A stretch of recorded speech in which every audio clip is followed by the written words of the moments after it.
On to Phantom Brave, The Lost Hero. You'll remember I did the unboxing for that, and my progress report now is that I am still addicted to the game. I like playing a map or so per day.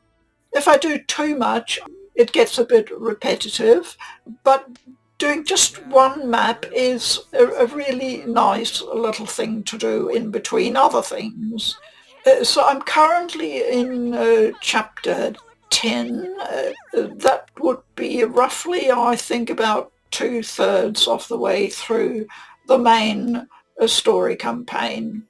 What I would like to point out today are 3 issues I encountered that I found particularly annoying.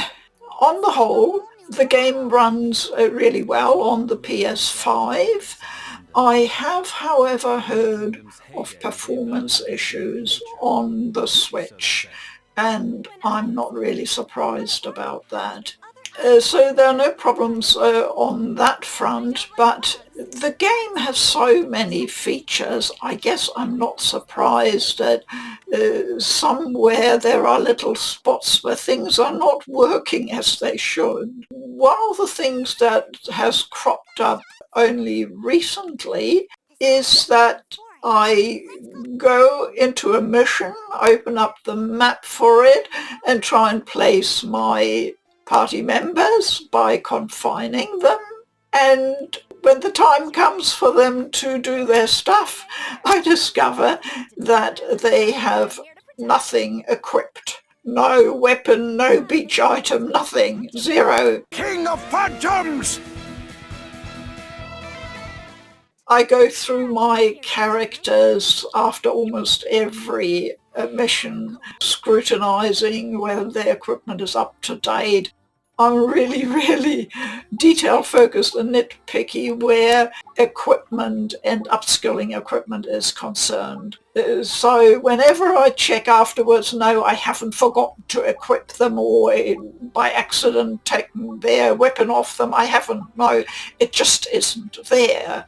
Now that can come as a bit of a shock, especially when you're faced with some more powerful enemies, as I now encounter. From about chapter 10 onwards, I notice the difficulty level is getting quite a bit stronger. So the only thing to do in a situation like that, unless you really want that particular weapon, you'd have to abandon and try again, but chances are you will get the same issue happening once again. So I'll have to get my character running around to a spot where hopefully some enemy weapon has been dropped because the enemy was defeated and it looks nice and tasty, and my character will pick it up and use the skills associated with that weapon. And that usually works if I can get the character to that spot, because let's face it, not all characters have a large movement range. I'm always a bit frustrated how the thief seems to be able to walk very far at all. And my male wizard is a bit of a wet blanket where moving is concerned. My female wizard, my mage, she's wonderful. She just darts everywhere and covers a lot of ground. But the male wizard he takes 2 steps and then that's it, sort of thing. So I don't know whether I failed to give him some particular upgrade or something. I don't know. You know, you have to take that into consideration as well, of course.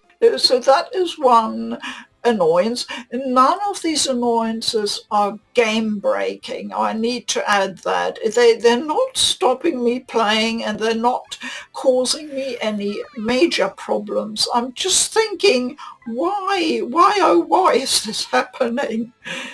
Unfortunately, because they are glitches, I don't have any spot-on coverage to show you what exactly happens, but I hope I've explained it well enough. My second issue, and that's a straightforward user interface design issue, is items. I don't know if you play Atelier games, but you're constantly looking for items there, and most of the games are good in having a type of journal where you can look up where each item can be found and also which enemy might drop it. So if you need something and you want to go farming for it, you've got an idea where to go to find it. That would have been useful. Hello, I would have liked that. I haven't found any way of figuring that out. Now, why do I need items? Because there's a feature called fusion. What should I fuse? And I love fusing. It's sort of like crafting, you can blend together weapons. Usually you have to stick within the same weapon type, and that gives you the best result. So you fuse a high level bow with a middle or lower level bow, and your bow gets upgraded to an even higher level, which might trigger new skills. So I'm heavily into that. And if you've played The Lost Hero at all, you will have discovered very early on that the piece of equipment makes all the difference. It's amazing. Whatever you equip, suddenly you've got a humongous amount of HP, or you equip something else and your HP is not very high, but you've got a massive attack or massive defense, and so it goes. So it's part of the fun of the game of balancing who has what type of equipment and how to use it. Not being able to find the requisite items for either doing fusion, but also for the other features, like, for instance, leveling up your ship. You always need specific items which are listed in the required listing. It can be a bit tricky sometimes finding them. I rely on my memory of where I've come across this item before, on which island, and then go back there and try and get it. But it can be a bit of a tedious process because you can only use your merchant to grab and stock an item once during gameplay on a particular map. If you try and get a second item, it will replace the previous one. So you have to go, and if you need 3 oaks, you have to go to that map 3 times and each time get just 1 oak. Yeah, that can grow old quite quickly. So I would have liked a better management for that and an easier way of identifying where I can get an item and also what enemy might drop it. Items, items, items. Phantom Brave is, like Disgaea, an item world. I confess to being guilty of never throwing anything out because you might just need it down the road. Most of the weapons I eventually use up in fusion, but of course the beach items are proliferating. Do I need them all? Possibly yes, because there might just be that one item you need to upgrade your ship or something else, and as I mentioned before, it can be a pain going back to a map and using your merchant to just stock up on several items of the same kind.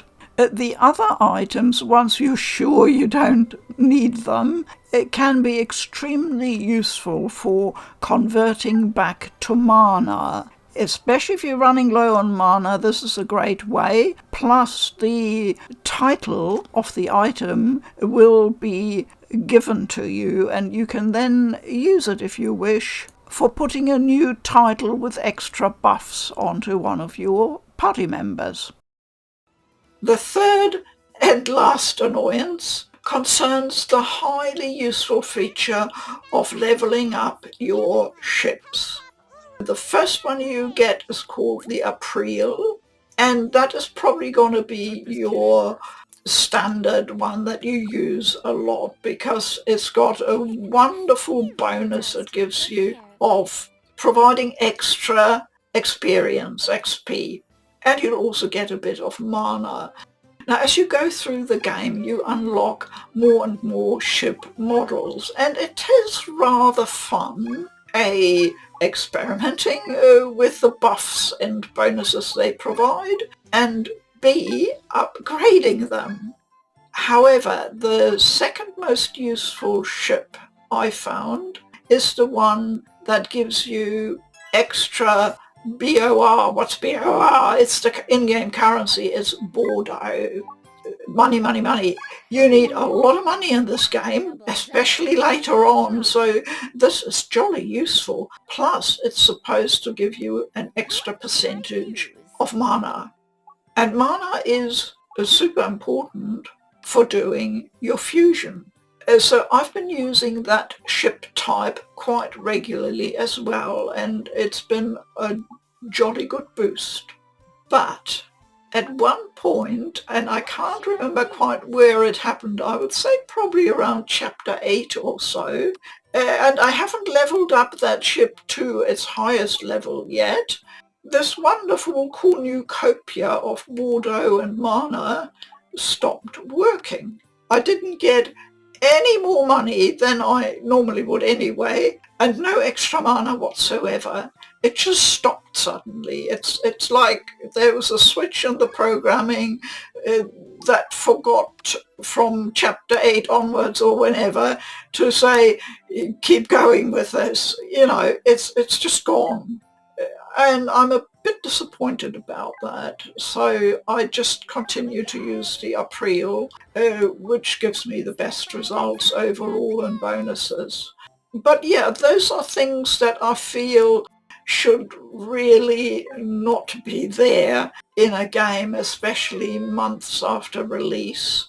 That's the sort of level of polish and finish that ideally we want to see in a good game.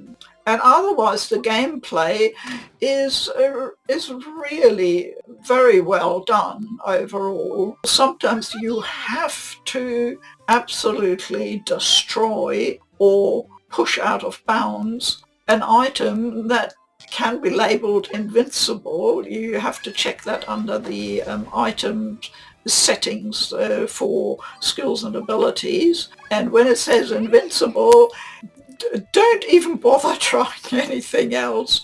The best thing to do with that is if you've got a character who can lift and throw, for them to scamper over there, pick up the item and throw it OB out of bounds. That's the only way I've been able to deal with those situations. And then the enemy who relied on that item can be defeated. So following all the arcs and looking at all the connections and which one is crucial, and you don't need to pay attention to all of them, thank goodness, but you have to learn to spot the ones that might trip you up. So I think I've covered enough on Phantom Brave, The Lost Hero today. I assure you there's heaps more we could talk about.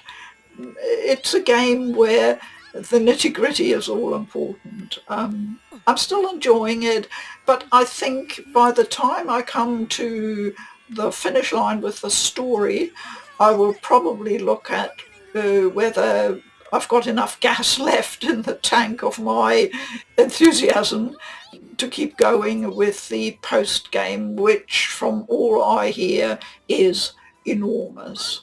I'll probably just want to dip my toe in just to see what's on offer.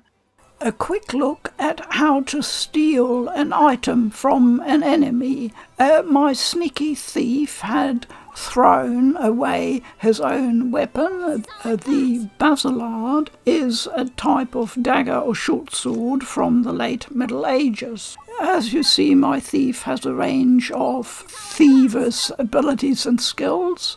So now he can use his lift command, not holding a weapon of his own, and steal something. There we are. And it's very nice to get that percentage telling you how likely you are to succeed. Now, trying to attack the enemy, had to move around. Be careful not to attack your own weapon. That would be really bad. Yes, you can destroy them. Defeating an enemy after you've stolen from them will give you a special bonus. However, the enemy is a magic user, so using her own magic against her does not work. By the way, this was a low-level map. I had to go back to get an item and used it at the same time as a proof of concept for the stealing. It was also a valuable reminder that even lower-level enemies can pose a problem if you don't have the right weapons and skills to deal with them. How do you open a treasure chest? Only Marona can do so, and it always specifies the level you need to have. But there's no open chest command. So what's the trick? You go to the gadgets command, and there it is. Voila! And you've acquired another one of these special skills. So here I am in Chapter 10 on a reasonably crowded and large map. And the first thing I do is hit L2, which takes me out of the normal menu, and it means I can freely move around the whole map, inspecting items and enemies. And that's, of course, extremely useful for planning your strategy. Warp space is, it says only 10% power, but it's a very, very long-range attack and can be quite debilitating. You can see these enemies are stacked with buffs. They are putties. You can create your own phantom putties for your own party as well, and I have one that can be extremely effective. But on this map we have to fight an awful lot of these fellas. So I go around inspecting, looking at the items and what benefits they can provide in case I want to confine a character into them. Or sometimes you just look for items that might be useful, you know you need for some upskilling or fusion, and you can send your merchant to target that item. So I've surveyed the map and I'm ready to start confining, trying to work out the distance range. I need to start out with party members that can cover a lot of ground quickly. It's no use getting someone like my male wizard who can only walk 2 or 3 paces and then he says, "Oh, I gotta have a sit down and a cup of tea." So before I forget it, I want to confine my merchant because there is a handy oak tree right in front of her and she can add that to our stock because I need that for upgrading my ship. And once she's done that, I don't leave her on the map. I instantly remove her again because she doesn't have a lot of fighting power. So I can use whatever item again for another confinement. And there's my Prinny. I'm really impressed with how that Prinny is developing, and I've leveled him up quite a bit, and he's very resilient. I'm now using the Confide On skill with the Prinny to give him an extra round, and that's pretty much the strategy from now on. For the upper terraces there, I will rely on my heavy hitters to clean out all those pesky putties. And I told you how that warp space is incredibly long range and effective. Not on Rona, of course, because I've upgraded her to such a degree that only certain types of attacks will actually cause her to lose HP. My next progress report will come once I complete the main story campaign. That power just now was amazing.